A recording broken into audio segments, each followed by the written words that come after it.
Kidlat News Updates. Mga balita ngayon, 8 armas ng NPA na-recover sa Agusan del Norte. 2 patay habang 5 ang sugatan sa pagguho ng ginagawang warehouse sa Bulacan. Isang travel consultancy at kasabwat nitong recruitment agency pinasara ng Department of Migrant Workers dahil sa illegal recruitment activities. Ako po si Cesar Soriano para ihatid ang nangungunang mga balita sa buong kapuluan ngayon. 2 matagumpay na operasyon ang ikinasa ng mga sundalo ng 4th Infantry Division ng Philippine Army na nagresulta sa pagkakasamsam sa 8 matataas na kalibre ng armas ng New People's Army o NPA sa Agusan del Norte. Ayon sa 29th Infantry Battalion na siyang nanguna sa 2 magkasunod na operasyon noong July 3 at 4, na-recover nila ang mga arms cache sa bisinidad ng Mount Sinamparong, Barangay Bangonay sa bayan ng Tubay at sa bisinidad ng Mount Badyang, Barangay Bangonay sa bayan naman ng Habonga. Kasama nga sa mga na-recover na armas ang 3 serviceable 7.62mm AK-47 rifles, 4 na serviceable 7.62mm AK-47 rifles at isang 5.56mm M16A1 rifle. Nangyari ang operasyon dahil sa tip mula sa isang dating top NPA leader na sumuko sa kanila noong nakaraang buwan.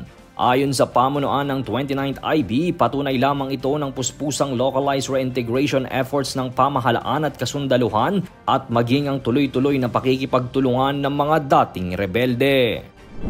2 ang nasawi habang 5 ang sugatan matapos gumuho ang ginagawang warehouse sa Barangay Buisan, Bustos, Bulacan nitong Biyernes. Batay sa paunang investigasyon ng mga otoridad, napansin ng mga trabahador ng warehouse na bumaba ang slab ng 2nd floor habang may ginagawang pagbubuhos ng semento. Sinubukan pa umanong i-welding ng isa sa kanila ang bakal para patibayin ito pero bumigay ang suporta saka tuluyang bumagsak ang scaffolding na nakatukod sa 2nd floor. Patuloy pa rin ang ginagawang investigasyon ng mga otoridad upang matukoy kung sino ang may pananagutan sa trahedya.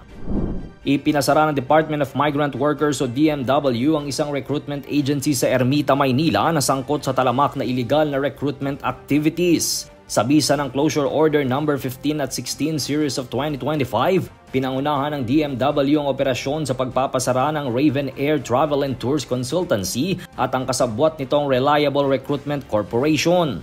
Batay sa investigasyon, nagsasagawa ang Raven ng recruitment activities sa opisina ng Reliable sa mga aplikanteng inaalok ng mga trabahong fruit picker, farmer, truck driver at welder sa bansang Poland.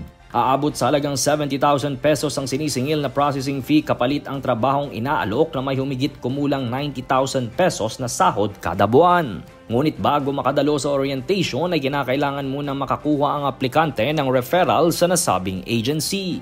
Mahaharap ang travel agency sa kasong paglabag sa Republic Act No. 10022 na nagbabawal sa mga travel agencies na magsagawa ng anumang recruitment activities habang wala namang aprobadong job order sa Poland ang Reliable Recruitment Corporation kaya ito naging illegal. Para sa Kidlat News Channel, ito si Jai Reyes, nag-uulat. Ako po si Cesar Soriano, kasama nyo sa bawat pagputo ng balita. Thank you.